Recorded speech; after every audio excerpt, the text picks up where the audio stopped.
Five Nights at Freddy's is a series with a lot of secrets, and I mean a lot, whether it be these secret characters or even lore secrets. There is so much hidden throughout this franchise, and I believe these many mysteries are what has kept the franchise alive for so long, besides the YouTubers of course.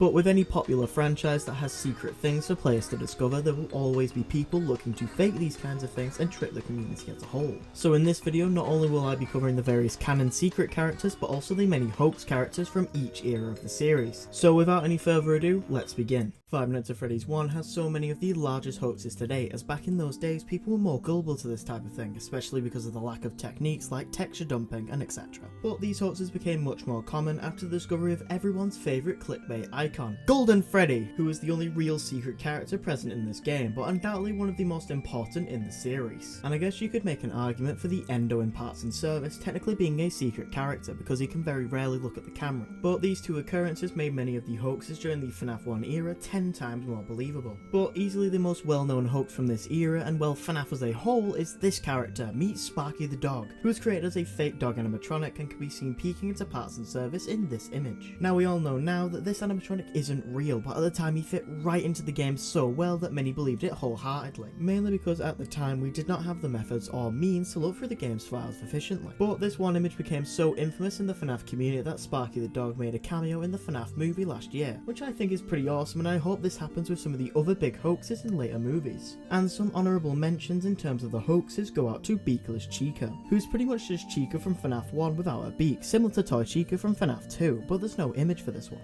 As well as Golden Foxy, who I guess because he was a super popular character back in the day, this made people imagine things like this. Now you might recognise him from the big FNAF add-on in Gary's Mod. But that actually wraps up Five Nights at Freddy's 1. Let's move on to Five Nights at Freddy's The Squeakquel. Now FNAF 2 is where the series went from having just the one pretty cool secret character, not including the Endo, to like a bajillion. Okay, maybe I'm exaggerating, but there's still a lot more. But I guess it kind of makes sense due to this game's roster being double the size of the last. But the first secret character present in FNAF 2 is easily one of the most iconic in the entire series, and it's the purple guy. Sometimes pink, but the purple guy. Now many wouldn't really consider him a secret now, but back in FNAF 2 he literally only appears by chance in some of these secret minigames, so I think he counts as a hidden character. But now that we've spoke about our boy Dave Miller, we can actually discuss some of these secret characters that are in the actual gameplay of FNAF 2. Starting off with or in English, Shadow Bonnie, who is easily the most popular out of this group and also the rarest character in any of the games to my knowledge, as I think it's somewhere around a 1 in a million chance for them to show up. And when they do appear in the game, similar to Golden Freddy, they will crash your game if you look at them for too long. They're just a little shy. Alongside Shadow Bonnie, there is also a Shadow Freddy, who will appear on the Parts and Service camera and is just a retextured withered Golden Freddy, who is also just a retextured withered Freddy. How original. Now Shadow Freddy is just a visual Easter egg, as he doesn't affect your game or even move at all. The final two secret characters in this game are JJ, aka the female Balloon Boy recolor, who will just kind of chill under the desk and laugh occasionally, and then Endo 02, who first appears in the prize corner camera before moving into your left vent. However, he can't attack you and is simply a visual Easter egg. And on the other side of the coin, we have the hoaxes that were created during the FNAF 2 era. But by far the most recognisable of any of these is the purple guy animatronic, who some of this channel's regulars may recognise him from my Ultra Custom Night video a few weeks back. He is basically just the purple guy but drawn over withered Golden Freddy in the office. The second most popular hoax from Five Nights at Freddy's 2 is Toy Golden Freddy, who was rumoured to appear upon putting 1987 into the Custom Night menu, specifically with the characters Toy Freddy, Bonnie, Chica and the puppet, similar to the Easter egg in the first game. Finally, we have a set of hoax animatronics you may recognise from seeing one of those old speed paints a few years back. And these are the withered toy animatronics, which for those interested I'm going to put pictures on screen. If you want to quickly skip to FNAF 3, then go to this timestamp on screen, and I'll see you in just a moment.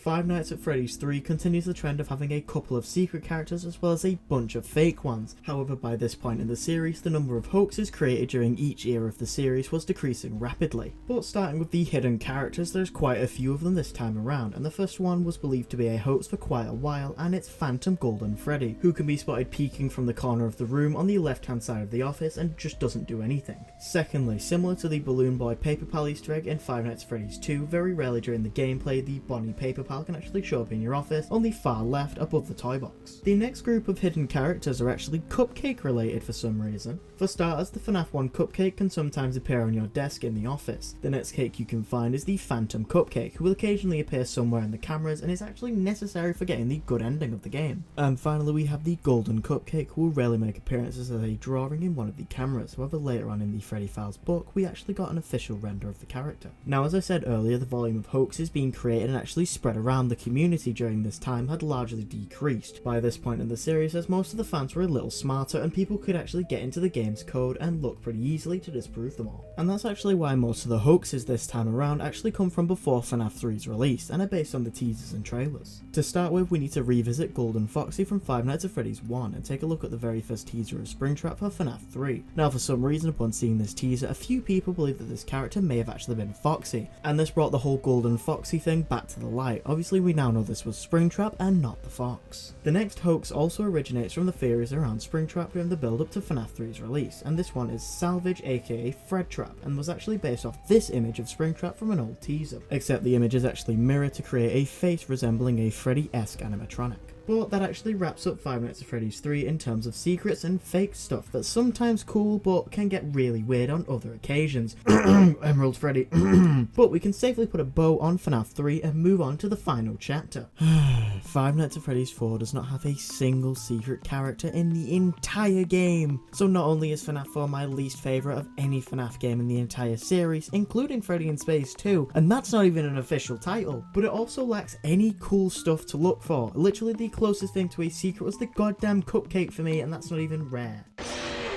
But I guess this game was supposed to be the last and leave no loose ends, but that doesn't explain the mess made out of the timeline before this game or half of the new stuff presented. Like the goddamn box, for example. But whatever, I'll look past it like I usually do with Five Nights at Freddy's 4. And sadly, it was by this point in the franchise that hoaxes had practically died out, due to practices like dumping the game's textures becoming increasingly more common, as well as the line between real hoaxes that people actually believed to have seen and completely fake videos made for clicks began to blur together until they pretty much became the same exact thing. Alright, now that we've gone through the original 4 games in the series, we now get to move into what I and many others dub the Afton family era of FNAF, mainly because the next couple games focus solely on them and their story. Now, this trilogy includes Five Nights at Freddy's Sister Location, Freddy Fazbear's Pizzeria Simulator, and the last game we'll be discussing today, Ultimate Custom Night. Luckily, unlike the last splendour of a game in the series, Sister Location actually has a couple of secret characters for us to look at. Yippee! Starting off, we have Yendo, who will occasionally appear in the place of Funtime Foxy in the Funtime Auditorium. Now, I believe it's around the same rarity as Golden Freddy in FNAF 1, but everywhere I look I seem to get different answers. So if you know the actual odds for Yendo appearing in the Funtime Auditorium, please comment them down below, because I can't seem to find a definite answer. But as I mentioned prior, he's in the Custom Night mode, and functions exactly like Golden Freddy, which is to be expected as Yendo is pretty much the golden version of Funtime Freddy's endoskeleton, except he won't crash your game if he gets you. The next animatronic is Lolbit, who if you couldn't tell is a recolor of Funtime Foxy, and I personally prefer her colour scheme, but Funtime Foxy is still my favourite animatronic. Heck, I even have a little plush of him my girlfriend bought me. Take a look at him. Ooh, cool transition. Anyway, here's the Funtime Foxy plush I was referring to here. I'm in the middle of editing, but my girlfriend thinks it looks demonic, so if anyone in the comments would like to confirm to me that it doesn't look demonic, as I do have this thing set up there watching me as I sleep, so please confirm to me and make me feel okay and safe at night. But I like him, he's pretty cool. Anyway, back to the video. Anyways, back to Lolbit. She can occasionally pop up in the primary control module in place of the Ennard mask, and similar to Yendo, will also appear in the Custom Night mode with a completely unique mechanic, requiring you to type LOL on your keyboard to get rid of her. Now, it's really awesome that both of the secret characters in this game are present in the Custom Night and actually have fleshed out mechanics unique to them and only them. Well, except Yendo, but he's our Golden Freddy standing into this game, so I'll look past it. But not only are they a part of the Custom Night together, but they even appeared in McFarlane's toy set together as well. And sadly, that's all for Five Nights at Freddy's Sister Location, which overall is a massive improvement in terms of secret characters from the previous 2 games. So let's just pray things stay on the up and up and this streak continues. Here we are in the final normal FNAF game of the trio, Freddy Fazbear's Pizzeria Simulator, which is also the second ending to the series, or well, third of the whole end of the trilogy stuff from FNAF 3 counts. Sadly, this game, similar to Five Nights at Freddy's 4, kind of lacks in the secret character department, especially in the main gameplay segment, which I guess makes sense because of the lack of cameras, so it would be pretty difficult to sleep in any secret characters in there. But that actually means that all of this game's secret characters come from the Tycoon section, and more accurately, the minigames. Which definitely makes sense, but is a massive letdown, as I thought having some in the Tycoon section, or maybe even something on the monitor in the night section would be cool. But nevertheless, let's get straight into it, starting with Midnight Motorist, where as you're coming around to the finish line on the third lap, you can note a hole in the wall, and when passing through it, you can find yourself in pretty much a completely different minigame. And here you get to play as the Old Sport, aka the Orange Man, who I believe represents William Afton in this game. I'm sure this will all end well for him. But you also encounter a green guy, as well as a bald fella on a couch in William's house. The green guy I believe is Henry Emily, I'm not sure, don't butch me in the comments please. And I think the bald fella on the couch is supposed to be Michael, yet again don't butch me if I got that wrong. On to the next minigame, we have Fruity Maze, which doesn't directly have any secret characters in it, but in the background we get glimpses of a blonde girl, and ever more disturbingly, Springtrap right behind her. Now this girl is supposed to be Susie, aka one of William's first victims and the child whose ghost eventually haunts the Chica animatronic in the future. Now the last minigame we have for this game is the Security Puppet one, which for those unaware basically just gives the puppet's backstory. Now the characters here are, well, the puppet, obviously, and then a little girl who is killed outside. Her name is Charlotte, and she is not only the kid who possesses the puppet in the future, but also Henry Emily's daughter. And that actually wraps up Pizzeria Simulator, woo! Which is actually my favourite game in the original 7, and certainly has a pretty interesting batch of secret characters, as well as definitely the best lore reveals in the entire series. But we now have one final game to talk about, and as I usually do in my FNAF videos, I'm going to use the footage that I got from my 50/20 run that I've been using in almost every video since I started the FNAF stuff just under a year ago. No, I promise I'm not milking it.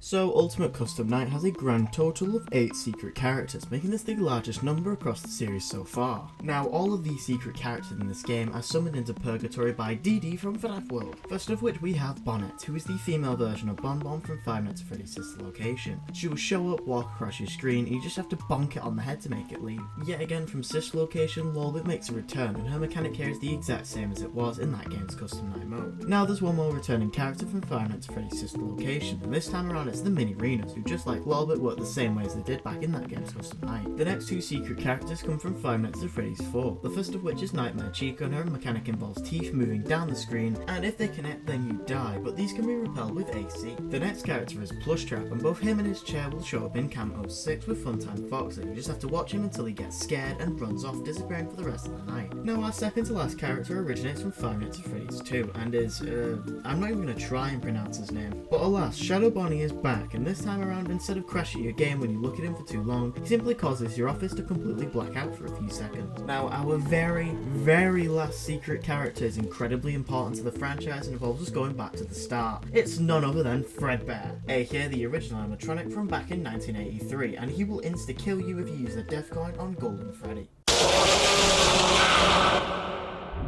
Now, I don't think I could have made a video about FNAF hoaxes in this day and age without mentioning the FNAF Stingray virus. Now, this subject blew up earlier this year and is essentially a recreation of Five Nights at Freddy's 2 but put up for free on the App Store, and at the minute T is on the line of whether it's real or fake, but I'm going to describe it in detail throughout this next segment of the video. So, the supposed APK file was made by a completely unknown person at the time of writing this script, and was an identical replica of FNAF 2 with just a couple of differences. First of all, the app icon was supposedly different and looked like this, which is basically just the FNAF 2 logo, just half of it is monochrome, and with it Freddy's a damn Terminator now. Anyways, the game would run perfectly normally up until beating night 5, which is when you would get a jump scare from Withered Chica, which apparently looked like this, and I'm going to play the audio now, headphone users be warned.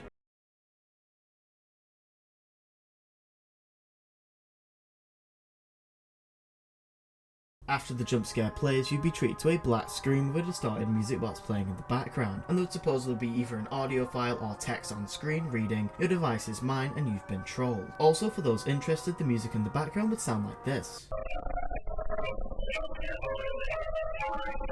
Now after this, the phone would supposedly be completely scanned and have to be reset to factory settings to work properly again, making this one of the most dangerous computer viruses to be hidden in a FNAF fan game. But that is everything in terms of secret characters and hoaxes across the original 7 Click Team FNAF games, and I would have continued this video all the way up to Security Breach and beyond, but after Custom Night they kind of stopped with secret characters for whatever reason. And hoaxes kind of died out entirely in recent years, which is kind of upsetting as I thought they always gave the game some character and I gave players something to look for and keep playing for. But before the video ends, and I have some news about my upcoming videos that I'd like you to hear about, so let's begin. First of all, the Shadow Over Freddy's video is still coming and it's almost done. It's just a very large project and I want it to be as good as possible before I release it. Just bear with me, I am cooking. Then the next video I want to put out is the 5 Nights at Candy's in Minecraft video, which I am nearly done with and I'm quite proud of that video. Also, Dodge Creations is in it, and we feed him to the animatronics, so watch out for that one. Then around early September I want to put out the Poppy's Playtime video, but obviously I'm waiting till after 5 Nights at Freddy's anniversary. But sadly I am away on holiday, so I can't stream on the anniversary week, but I'll catch up with Into the Pit afterwards. But anyways, if you enjoyed your time with me today, make sure to like and subscribe for more videos like this in the future, and have a great rest of your day and night. Goodbye everybody.